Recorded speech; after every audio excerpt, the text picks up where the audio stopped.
मागच्या वेळी बबन साळगावकर यांना उमेदवारी न देता अर्चना घारे परब यांना दिली पाहिजे असं म्हटलं होतं अन घारेंनीच माझ्या विरोधात काम सुरू केलं अशी टिप्पणी केली। घारे आपल्यासोबत आल्या तर त्यांचं स्वागतच करेन असं दीपक केसरकर यांनी म्हटलंय। बबनराव एक वेगळंच काहीतरी प्रकरण आहे, कोणाला न सोडणारा एकदम गुड मनुष्य आहे, मला त्याच्याबद्दल बोलायचं नाही। ते स्वतःबद्दल एकदम हे आमचे तुम्हीच चढून आहात अर्जुनाला, बरोबर आहे ना, तुम्ही आमदार होणार, तुम्ही आमदार होणार, त्यांना वाटलं 5000 मतं मिळाली सावंत तुम्ही आमदार होणार, ते कशाला तुम्ही असं ठरवून ठेवलं 1000 रुपये घालावं, आणि त्याच्यामुळे काय ते पडले कायवरून माझ्यावर येतात हां।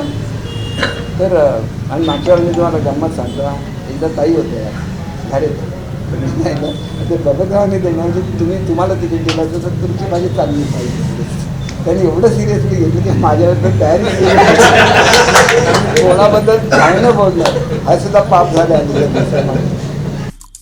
आमचे दिवसभरातले सर्व अपडेट्स, ताज्या घडामोडी आणि थेट लाईव्ह पाहण्यासाठी सबस्क्राईब करा, लाईक करा कोकणचं नंबर 1 महा चॅनल कोकण 7 लाईव्हचं YouTube चॅनल।